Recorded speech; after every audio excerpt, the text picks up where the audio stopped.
Assalamu alaikum.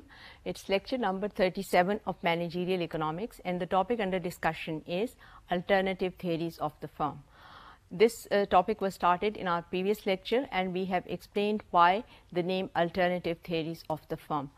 जैसा कि हमने देखा था कि जो ट्रेडिशनल थेरी है या कन्वेंशनल थेरी और द न्यू क्लासिकल थेरी, उसमें जो बेसिक असम्पशंस थे, those assumptions are that the main objective of the firm is to maximise profit, and the second assumption is that the managers and the owners of the firm are the same, and third is that they have a perfect knowledge and information at their hand and they know about their demand relations and cost relations. जो पहला assumption है कि सिर्फ एक objective है firm का, and that is the basic assumption is that the objective is to maximize profit.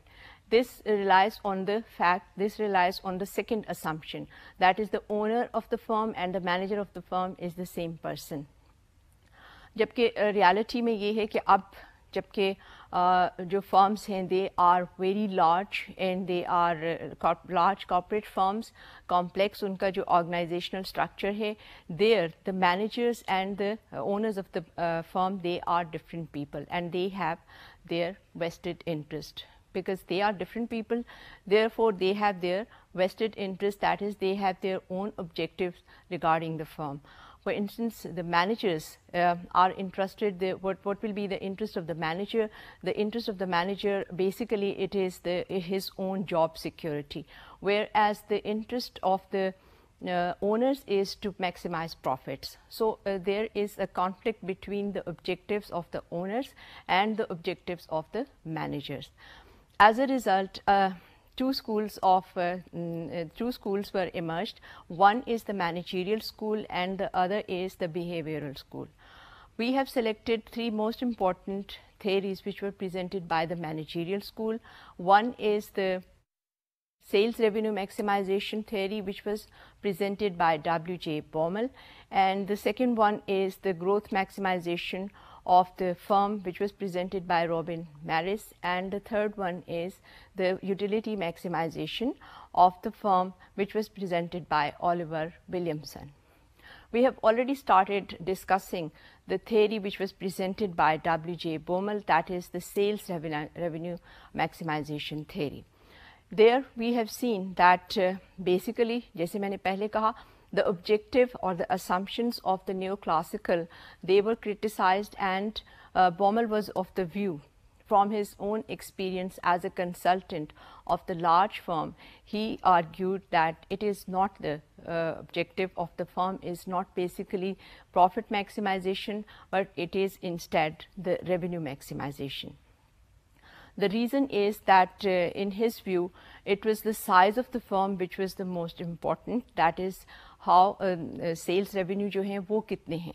तो इस तरह से उसकी जो different reasons हमने आपको last time बताई थी, two main reasons are that it increases the prestige of the firm, and the second reason is that it is correlated directly to the salary package of the managers himself or herself. So it could be a manager or a team of manager, and we can call them management team. इनके जो interest हैं वो different हैं, और जो owners हैं उनके interest या उनके जो objective हैं वो different हैं. Now, in case of sales revenue maximization model, we have said that Baumol presented basically two models. That is, one is a single product static model, and the other is a multi-product dynamic model. And there we have seen that we have also said that these two models have further two versions. One is that the static model is presented without advertising and then with advertising. Similarly, the dynamic model is presented without advertising and with advertising. We are going to discuss here in this course, we will be concentrating only on the static version, or that is the static model. Now, the static model we have already considered in previous lecture, the static model without advertising. Now we are going to consider and discuss in detail the static model with advertising. Now this means that now a new variable enters into the model, and that is in the form of advertising.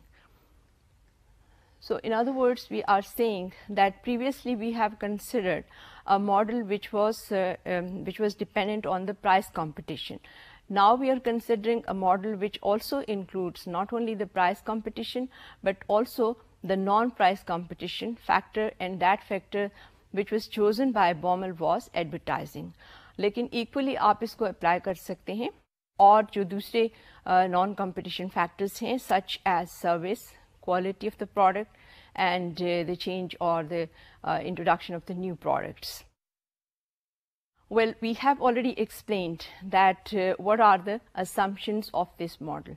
The assumptions of this model that was presented in our previous lecture, which was without advertising, and now it is with advertising.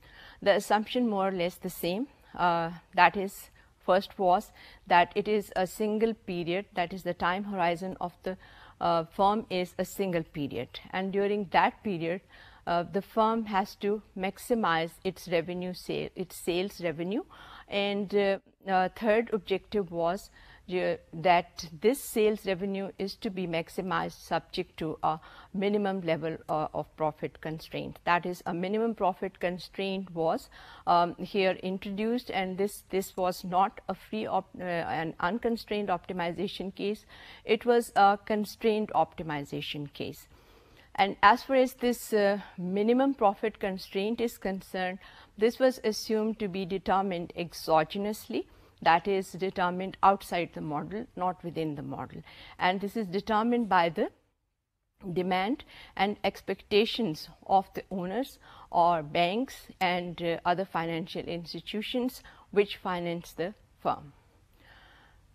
Fourth assumption was that Baumol assumes Baumol assumes the traditional or conventional cost curves and revenue curves. Which does what does this mean?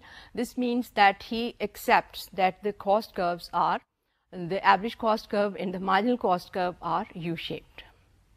And similarly, he also assumes that the firm is facing a downward sloping demand curve. Now, since advertising is introduced into the model, therefore, the fifth assumption that is a crucial assumption of this model that is introduced by Baumol is that the marginal revenue with respect to advertising is positive. That is, it is greater than 0. This means, what does this imply? This implies that whenever expenditure advertising expenditure is increased, revenue will increase. Revenue will increase. Since we are saying that revenue will increase, this means that the demand curve of the firm will shift to the right. Since the demand curve will shift to the right, this will increase the sales of the firm, and hence the revenue generated from these sales will also increase. Baumol also assumes that as far as this main structure of the market which is under consideration, that is oligopolistic, and he says that the price is given, this is only a simplifying assumption. And similarly, he also assumes that cost is independent of the advertising cost. Now, this is an unrealistic assumption, but Baumol says that if this assumption is relaxed, it will not make a significant difference to our analysis. अब इसमें ये कि जैसे price और cost जो हैं, क्योंकि cost structure जो है वो डिफरेंट हो जाएगा. अभी हमने ये कहा कि वन ऑफ द मेन और crucial assumption of this model is that the marginal revenue of advertising is greater than 0, that is, it is positive. If it is positive, this means that whenever advertising expenditure is increased, revenue will also increase. जब हम कह रहे हैं कि revenue increase होगा, तो obviously quantity produced and sold is increased. When the quantity produced is increased, this will change the cost structure. It could be increasing or decreasing depending on the returns of scale. तो इस तरह से ये जो assumption है कि cost जो है उसको independent रखा गया है advertising cost से, that is unrealistic. Okay, now coming to the model itself, we have already said, if we look at the model now, that is for the that is the static model, revenue maximization model with advertising. Now the first equation here is that R is a function of Q and A, that is the total revenue function. So the first equation represents the total revenue function, and it says that revenue is a function of Q and A, where Q is quantity produced and sold and A is the advertising. In the model which was discussed for revenue maximization or sales revenue maximization without advertising, obviously A was not there, and total revenue function was simply a function of only one variable, that is Q. But here it is a function of two variables, that is Q and A. Next is the cost function. C is a function of Q. This is total production cost function. And next you can see the pi prime is the minimum acceptable profit, and A is the total cost of advertising function. And the firm has to maximize revenue function subject to the minimum profit constraint, and the profit function, it is given as, this constraint is given as pi is equal to R, that is revenue, minus C, cost, minus A, that is advertising. It should be greater than or equal to pi prime, which is the minimum profit constraint. Now we can see that if we differentiate these functions, look at the objective function, which is a revenue function, and we differentiate it with respect to Q or with respect to R, we'll see that curly R by curly Q and curly C by curly Q, that is marginal cost, they are positive. And Q is obviously greater than 0, that is we are talking about positive quantities. And the Baumol's crucial assumption that curly R by curly A is greater than 0, this ensures that constraint is operative. Here the crucial assumption, as I said earlier, is that curly R by curly A, that is the marginal revenue of the firm with respect to A. Since it is a function of two variables, so obviously we will differentiate the function partially, and the partial derivative of the revenue function with respect to advertising, that is A, or curly R by curly A is greater than 0, that is it is positive. And I have already explained that this implies that when advertising expenditure is increased, it will also increase, it will always increase the revenues, जिसका मतलब क्या है कि इनमें direct relation है. जैसे ही advertising जो expenditure है वो इंक्रीज़ होगा तो सेल्स जो हैं फर्म की वो भी इंक्रीज़ होंगी. और सेल्स क्यों इंक्रीज़ होंगी? Because the demand curve will shift to the right. तो इस शिफ्ट की वजह से डिमांड क्योंकि मार्केट में ज़्यादा हो जाएगी और सेल्स जो हैं इस वजह से ज़्यादा होंगी, और जिसके नतीजे में रेवेन्यूज़ जो हैं वो भी बढ़ जाएंगे. जैसे कि आप रियल वर्ल्ड में देख सकते हैं, the two soft drinks joints, that is Coca-Cola and Pepsi-Cola, they spend huge amounts on advertising. And similarly the electronic joints, that is like LG, Samsung, they are also spending huge amounts on advertising because they believe that this will increase their sales and hence their revenues. Similarly Pakistan में जैसे electronic firms हैं like Dawlance है, पेल है, waves है, ये भी आप देख सकते हैं कि प्रिंट मीडिया में और इसी तरह से इलेक्ट्रॉनिक मीडिया में they spend a huge amount on advertising. For instance और इसके लिए एडवर्टाइजिंग में वो इंक्रीज़ इसलिए करते हैं, they depend on an increase in advertising expenditure to enhance their revenues because they think that this will always increase their revenues. और reason क्या है कि उससे उनकी demand जो है product की बढ़ जाती है.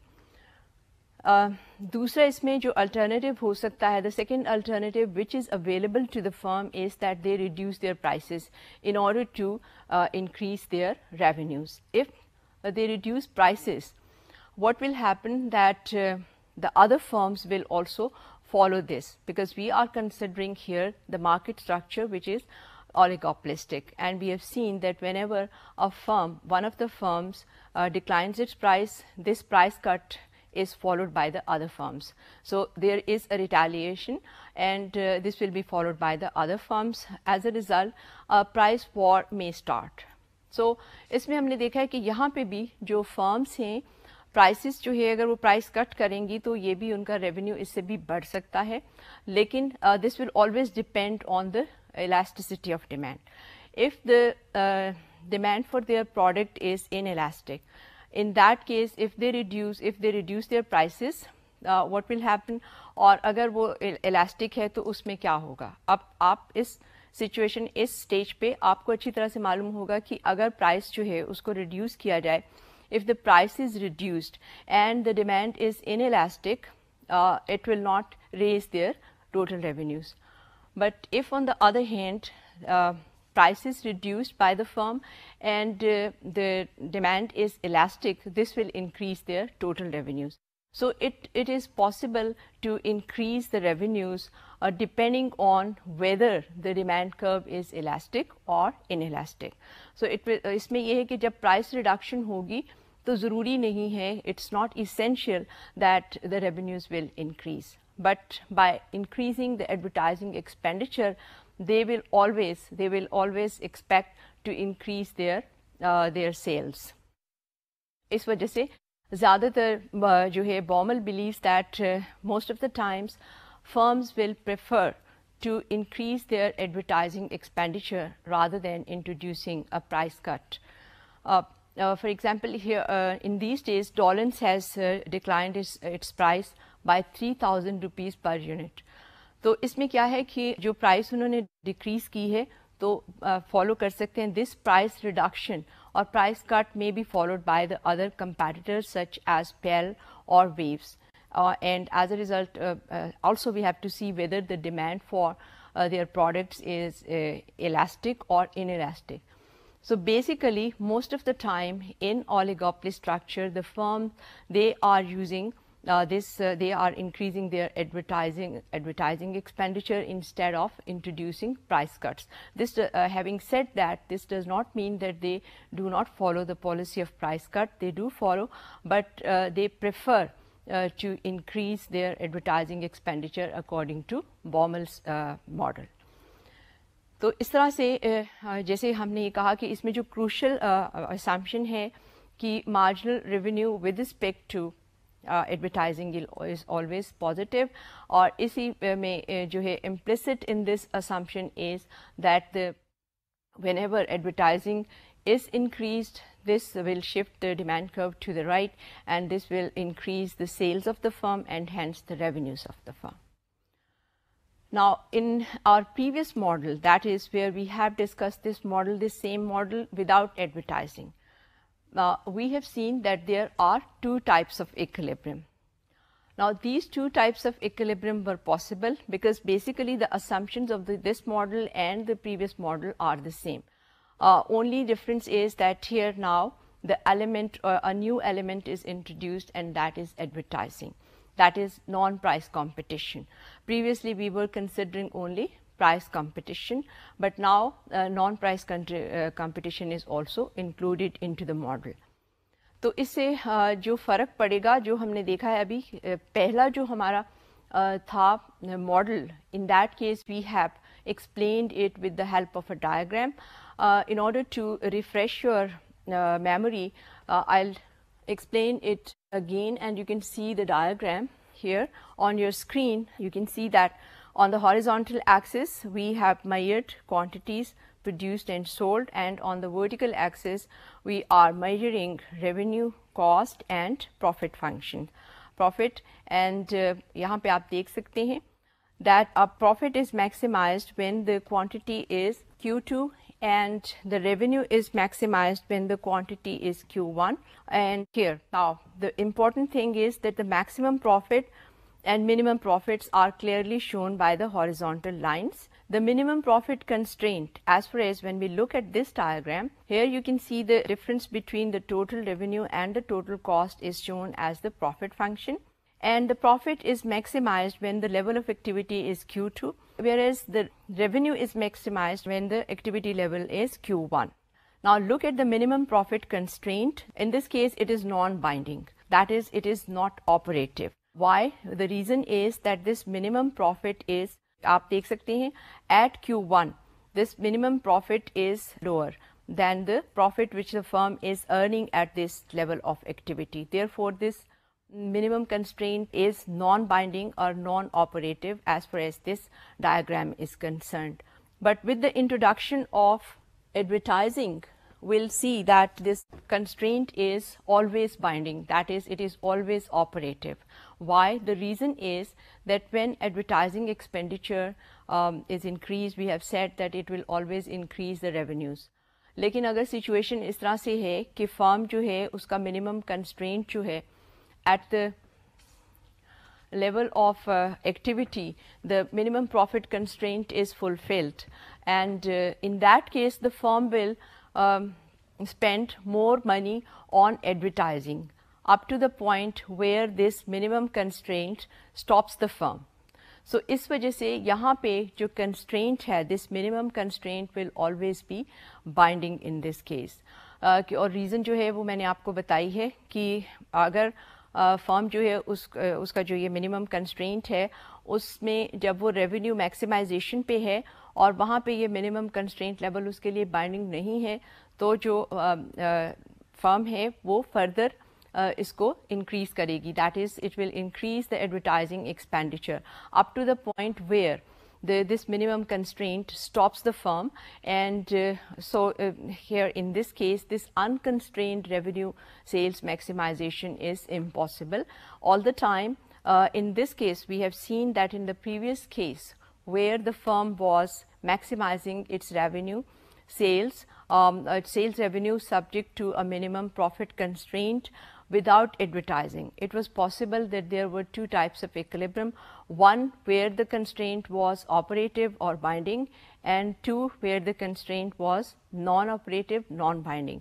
But in this case, with the introduction of advertising, we'll see we have seen here that the interrelationship between advertising output and particularly the fact that marginal revenue of advertising is positive, we will here we will see that this unconstrained revenue sales maximization is impossible. So in here in this model the constraint, that is the minimum profit constraint, is all the time binding and operative.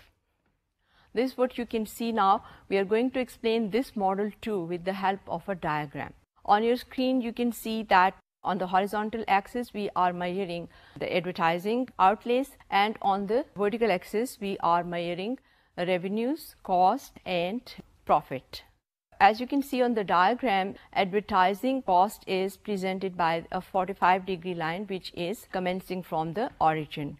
और इसके अलावा आप देख सकते हैं कि यहाँ पे जो total cost है, जैसे मैंने पहले कहा, that Baumol assumes that this cost is independent of the advertising cost. So that cost curve is presented as a linear horizontal line which is shown as C prime. And also you can see in the diagram that when advertising cost is added to this cost, we get the total cost curve, that is TC, which is labeled as TC, and you can also see the total revenue curve. By subtracting the total cost from the total revenue curve at each level of output, we get the profit curve, which is shown as pi. Now again here, as I mentioned, that the interrelationship between the output, the advertising and the cost, here we can see that the constraint all the time, that is this minimum profit constraint, which is shown as pi bar by a horizontal straight line, it is always binding and it is operative. Here we have discussed the sales revenue maximization model of Baumol without advertising and with advertising, and we have seen that it is subject to a minimum profit constraint. In the previous case, the firm has to maximize its revenue, that is its sales, its revenues, subject to a minimum profit constraint. But there we were considering price competition, but in the second case we were not only considering the price competition but also the non-price competition, and we have there Baumol has introduced a new element in the form of advertising, and there we have seen that again the firm has to maximize its sales and thereby its revenues subject to a constraint of minimum profit. Again here the assumptions of the model are the same, with the difference that in the second model it is assumed that the marginal revenue of advertising is always greater than 0, that is it is always positive. So comparing these two models, we can see that he has considered both the price competition and the non-price competition in the model. And as far as its limitations are concerned, we can see that basically this was a departure from the profit maximization to the revenue maximization. और reason क्या है? Reasons हमने पहले आपको बता दी हैं that it increases the prestige of the firm when the revenues are increased, and number two, it is basically strongly correlated with the salary package of the managers. So they are obviously more interested to maximize their own interests in this case. So इसमें जो as far as the limitations of the model are concerned, we have already explained some of the limitations in our previous discussion, and we have seen that in the long run, this profit revenue maximization hypothesis of Baumol, it converges to the profit maximization hypothesis. Because in the long run, the profits attained are the normal profits, and they are identical to the minimum level of profit which are presented as minimum level of profit constraints in Baumol's model. The second thing which we have pointed out in our earlier discussion is that basically it is the oligopolistic nature of the that is the framework under which this model is presented is oligopoly. And obviously in case of oligopoly, the interdependence among the firm is very important. But as we can see here that during the discussion, we have not considered this interdependence among the firms. So we can say that Baumol has ignored as far as this interdependence among the firms is concerned. The third point is that he has not been able to distinguish between the and not related the equilibrium of firm and the equilibrium of industry. The industry, it has firms which are all revenue maximizers, and we can see here that as far as this the equilibrium of industry or the equilibrium of firm is concerned, he has not established any relationship between these two. And now with advertising, the most important and the crucial assumption of the model is that the marginal revenue with respect to advertising is always positive, that is, it is greater than zero. But here again, he has not been able to establish this relationship between the output and between the sales and the that is revenue and advertising. That is क्योंकि हम ये कह रहे हैं कि marginal revenue with respect to advertising is always positive, which implies that there is a direct relationship between the sales revenue and also the advertising. इसके लिए ये है कि ये assumption जो है it is given, but it has not been established, that it has not been elaborated by Baumol. Now we move on to the next model, which was presented by Robin Marris, and it was all these models, that is managerial models, that is the model which was presented by Baumol that we have discussed just now, and the other model, that is managerial model, which was presented by Robin Marris, and similarly the model that we'll discuss in the next lecture, that was presented by Oliver Williamsons. Or more or less they were presented in the same period independently, that is 1960s से आप कह सकते हैं कि they were published in 62, 63 and 64 and so on. But basically this as far as this discussion is or debate is concerned, it was started in early 40s. That is I am referring to this debate which was started about the neoclassical theory, जो इसके ऊपर attack जो था वो early 1940s से ही शुरू हो गया था, और इसके लिए हमने डिफरेंट जो इकोनॉमिस्ट हैं उसके बारे में आपको बताया था. Now we are considering this other important managerial model, and that is presented by Robin Marris. Basically in this model, the optimization is about the growth of the firm, that is how the maximum growth of the firm is attained. And in this case, we have to look at the screen, and you can see the structure of the model.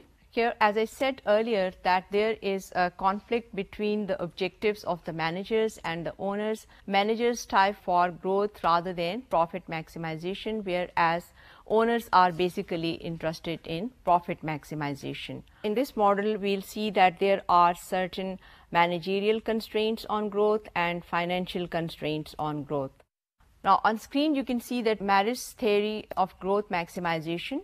Basically, in this case, the firm has to maximize its growth, which is equal to GD and equal to GC, where G is the balanced growth rate, GD is the growth of demand for the products of the firm, and GC is the growth of the supply of capital. And as I already mentioned, that there are certain managerial constraint on growth and financial constraint on growth. Now, we have already explained that there is a conflict between the objectives of the owners and of the managers. और पहले भी हमने ये कहा है कि managers जो हैं, now the manager and owner are not the same person. Manager or management team is hired by the firm, that is the owners of the firm. Owners जो हैं वो different लोग हैं और वो hundreds में हो सकते हैं, thousands में हो सकते हैं if you are talking about a very large corporate firm. So these are two different groups of people and they have their own interests. As a result, we can see that there is a conflict between their objectives. And that was the main reason why this traditional theory or the neoclassical theory was criticized, that there the objective was there it was assumed that owner and the manager of the firm are the same person. So that in that case, obviously the firm's main objective was to maximize its profits. But now, since we are saying that these two are different groups, that is the managers are different people and the managers of the firm are different people and the owners of the firm are different people and they have their own vested interests. So basically the theory is, this theory of Marris about the growth maximization of the firm is to elaborate how these different objectives, they can be, here in this case the rationale behind the theory, we can say that how to balance these two objectives, these two conflicting objectives of two different groups so that the firm can attain its maximum growth. Now, as we have already explained, as I said, that the objective of the owners and managers are different. This can be expressed as in mathematical terms. We can express it as you can see on your screen, that managers want to maximize their own utility, and Marris has presented the utility of managers by M for managers, and this is a function of salaries, power, status and job security. Now look at the other utility functions, which is presenting the utility function of the owners. So the owners seek the maximization of their utility, UO, where O is for owners, and this is a function of profit of the firm, capital, output, market share and public esteem. The utility function of owners, so this means that it can be written as, further Marris has redefined his utility functions for owners and managers, as you can see on screen, that U owners is a function of GC, whereas UM, that is the utility of managers, it is a function of GD and S. Well, look at the utility function of the owners. Utility function of the owners is assumed to be a function of GC, where GC is the rate of growth of capital. And if we now look at the utility function of the managers, that is UM, it is a function of GD and S, where, as I said earlier, in this case, in this model, we have to consider certain constraints, and basically these constraints are related to the managerial constraints, that is the job security of the manager, and this results in the financial constraint. So there are two types of constraint. One is the managerial constraint and the other is financial constraint. So if we look at the utility functions of the managers, we can see that now Marris has redefined his utility function for managers, and this is a function of GD and S, where GD is the rate of growth of demand for the products of the firm, and S, it is a measure of job security. So S here enters into the model as we have already said that there are certain constraints, and those are related to job security basically, and this results in also the financial constraint. So here we have said that UM, that is the utility function of managers, is now defined, it is redefined as a function of GD and S, where GD is the rate of growth of the demand for the product of the firm. It could be a single product or it could be a multi-product, and S is a measure of the security. अभी आप screen पे देखेंगे तो इसमें आप देखेंगे that UM is again redefined as a function of GD times S prime, where GD is the same, that is, it is the rate of growth of the demand for the product of the firm, and S prime here is the security constraint. So obviously it is related to S, because we have said that S is a measure of security constraint, and now we are saying that S prime is the security constraint coefficient. Now, as far as these constraints are concerned, these constraint results in different attitude, different types of attitude as far as the management team is concerned. Management team, we have said that they have to consider their job security. जैसे कि हमने बताया कि उनका जो utility function है, that it depends on the status, power and job security is one of the main instrument there. So job security की वजह से क्या है कि they become risk avoiders. We have already used this term, that is risk avoider. क्या इसमें इसको हम किस तरह से explain कर सकते हैं कि if there are let's say there are different projects that the firm can undertake, different investment projects हैं, one is highly profitable but at the same time it is highly risky. So the managers, they will not go for these types of investment ventures. Why? The reason is that they see the risk which is involved in the project. So therefore they will avoid this type of project, although they are quite profitable in the long run, but they उनका जो attitude है basically वो risk avoiders का बन जाता है. और इस वजह से लेकिन अगर हम दूसरे point of view से देखें, that is from the point of view of the owners, obviously they would like to go for this project, but as you know that the day-to-day operations are performed by the managers, not by the owners. So again the conflict arises between their as far as the objectives of the owners and managers is concerned.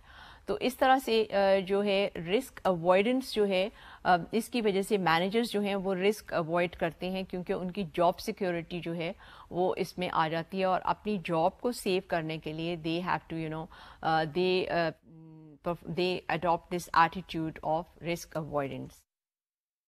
In order to and as a result, what we'll see here is that he will in Marris model, this is one of the basic and the main most important contribution, that now a prudence policy, financial policy enters into the model. So this he introduces a new variable which is an instrument, and that is the prudent financial policy. And that variable, if you look at the screen, you will see that this variable is determined. It is determined by the crucial three ratios, and these three ratios are financial ratios. One is the leverage or debt ratio, and the other is liquidity ratio, and the last one is profit retention ratio. The definitions of these ratios you can see on the screen, that is their formulas are given on the screen. And here we'll see that the first ratio, that is called the leverage or debt ratio. It is a ratio of value of debts to the total assets of the firm. And in symbols we can write it D by A, where D stands for debt and A for assets. The second financial ratio is called liquidity ratio, and this is a ratio of liquid assets to the total assets, and in symbols it can be written as L by A, where L is the liquid assets and A is again the total assets of the firm. The third important and crucial financial ratio is, it is called retention ratio, and this is a ratio of retained profits to the total profits. In symbols it is shown as pi r, that is retained profit divided by total profit, that is pi. Now, in order to cope these restraints, that is the job security constraint and the financial constraint, the managers or the team of managers, they utilize these ratios and they try to keep these ratios in manageable form. That is unki jo ratio ka jo uska coefficient hai, that they try to keep them manageable, in the sense that neither of these ratios they are too high or too low. For instance, if we look at the first ratio, which is the debt ratio, leverage or debt ratio, it is a ratio of debt to the total assets of the firm. So, इसको अगर वो बहुत high रखेगा तो इसकी क्या implication होगी कि यहाँ पे debt जो है ज़ाहिर है कि वो loans की form में, and the firm has to repay those loans and also the interest payments. If this ratio is very high, then it is quite possible that firm will not be able to make it. That is, वो अपने loans जो हैं time पे return नहीं कर सकेंगे और इसी तरह से interest की payments नहीं कर सकेंगी. तो इसका result क्या होगा, that the firm will be declared bankrupt or it will be rendered insolvent. So that is why this ratio is to be kept as a manageable ratio. That is, neither it is too high nor too low. If this ratio on the other hand is too low, this would imply, what does this imply? This would imply that the firm is relying heavily on its own resources. If the firm is relying heavily on its own resources, तो इससे क्या होगा कि firm जो है वो इसका मतलब ये है कि external resources पे ज़्यादा rely नहीं करेगी, it will rely on its own internal resources, and this will impose a restriction on the growth of the capital of the firm.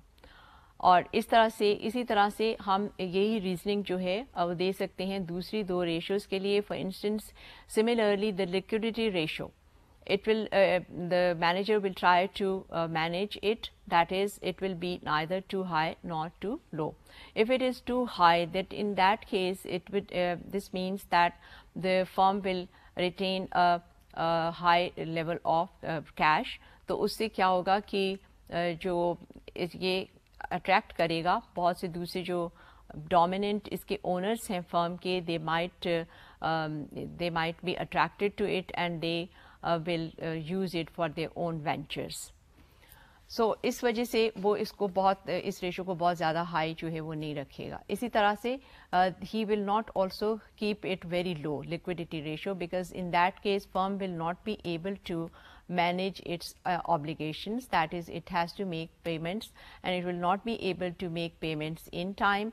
This will harm the prestige and reputation of the firm.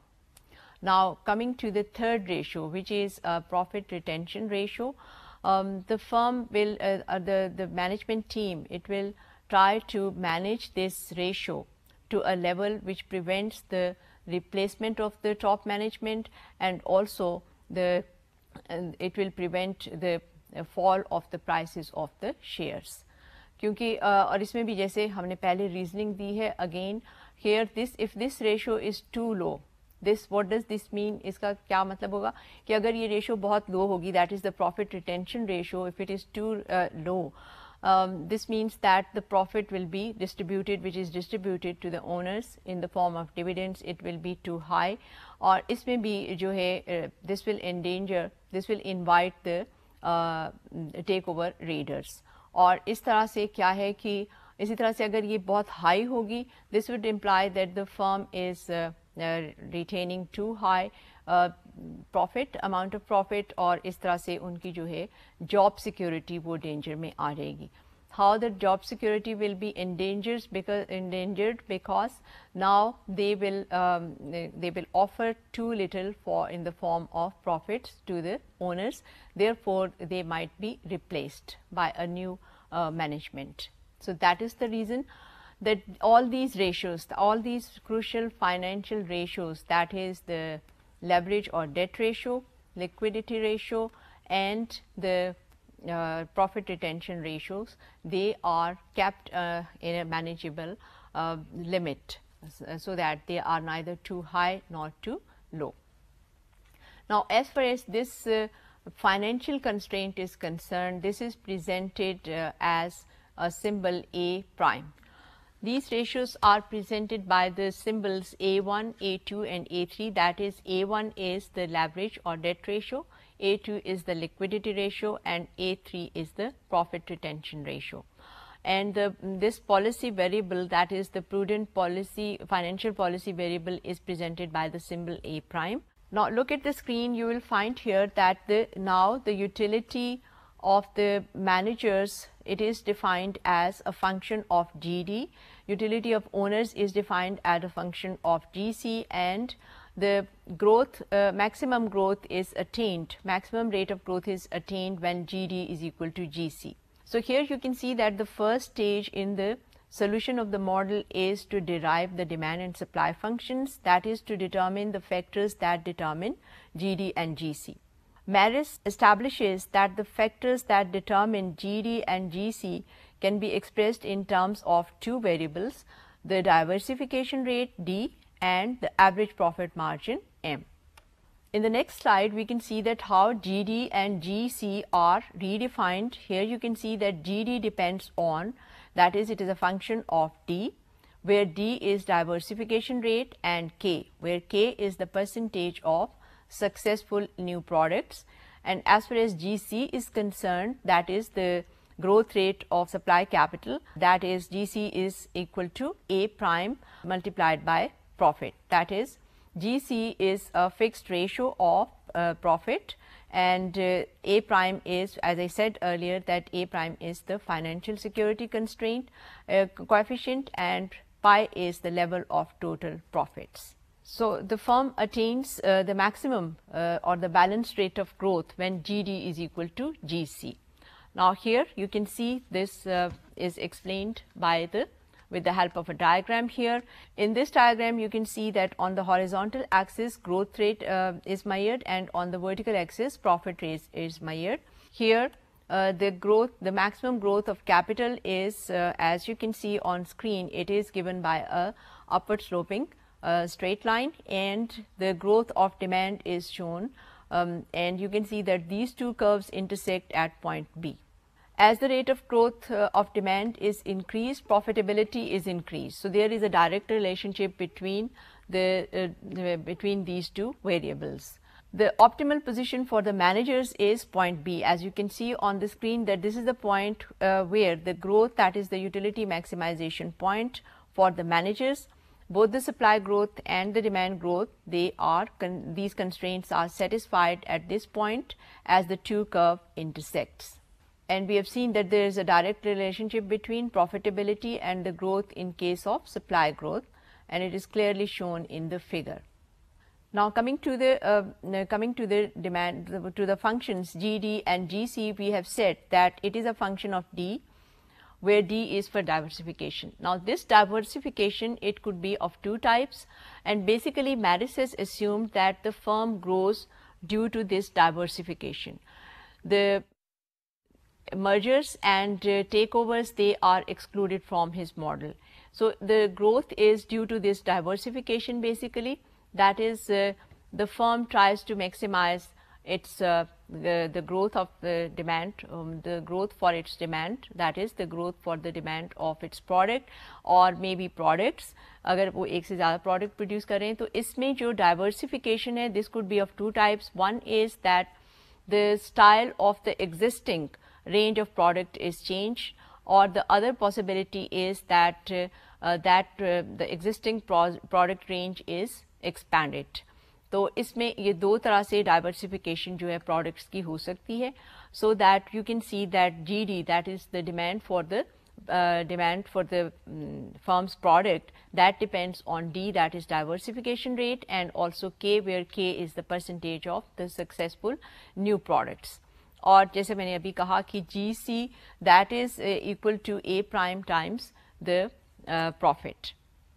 So इस तरह से अगर firm जो है वो, if firm is able to equate these two, that is GD and it is equal to GC, this will be equal to the where GR, which is maximum, GR is the growth rate which is maximized, the growth rate of the firm which is maximized when GD is equal to GC, and this in this way the firm will be able to attain a balanced growth rate. So ये balanced growth rate जो है, the basic contribution as we can see of the this model, Marris model, is that he has been able to introduce a new variable, that is a prudent financial policy variable, and also और ये जो है इसकी main contribution है because here these financial ratios they are considered as यहाँ पे decision जो हैं इनके ऊपर depend करेंगे. In order to consider the job security constraint and the financial constraint, he has introduced this new policy variable. So ये उसकी एक main contribution है, and the other main contribution of Marris model is that he has been able to reconcile the two objectives which are conflicting objectives.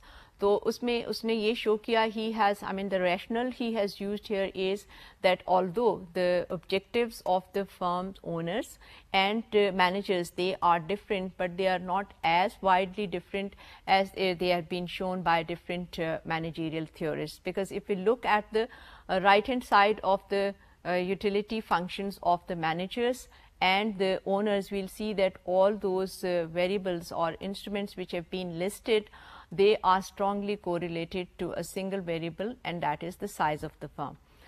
In this way, he has been able to create a reconciliation between the conflicting objectives of owners of the firm and the managers of the firm. तो इस तरह से हमने देखा कि ये उसकी main contributions थी, लेकिन उसकी शॉर्टकमिंग्स भी हैं, और शॉर्टकमिंग्स में we can see that he has not included, we have said that this model too has been discussed in the framework of under oligopoly, and here again the interdependence among the firm has been ignored, because basically he is saying that the growth rate of the firm, it depends on the diversification of the products. So अगर एक firm जो है वो product को diversify कर रही है तो इसका मतलब ये है कि जो दूसरी फर्म्स हैं, that is the competitor firms, they might retaliate, but this has not been explained or touched in the model. Similarly, price does not enter into the model as a policy variable, because basically we can see that in the article which was published in 1964, इसका जो ये जो article है mainly जो इस model को discuss कर रहा है, वहाँ पे as far as price is concerned, the price determination is not explained fully and it has been, इसको बहुत कम टच किया गया है. So price or cost structure जो है, that is assumed to be given, which implies that the profit is also given, which is not true. With these are the some of the So we have seen that the main contribution of Marris model is that he has tried to reconcile the conflicting objectives of the owners of the firm and the managers of the firm. And similarly, we have seen the other basic contribution and the main contribution of the model is that he has introduced a new policy variable, and that is in the form of a prudent financial policy, जो कि यहाँ पे इस model में enter होती है.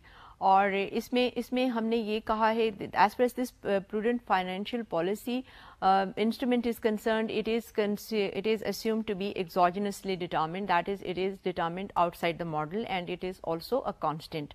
So outside the model, it is determined by the manager of the firm, and it's not a simple average of the three ratios, it is a weighted average of the three ratios that we have shown you, that is the financial ratios.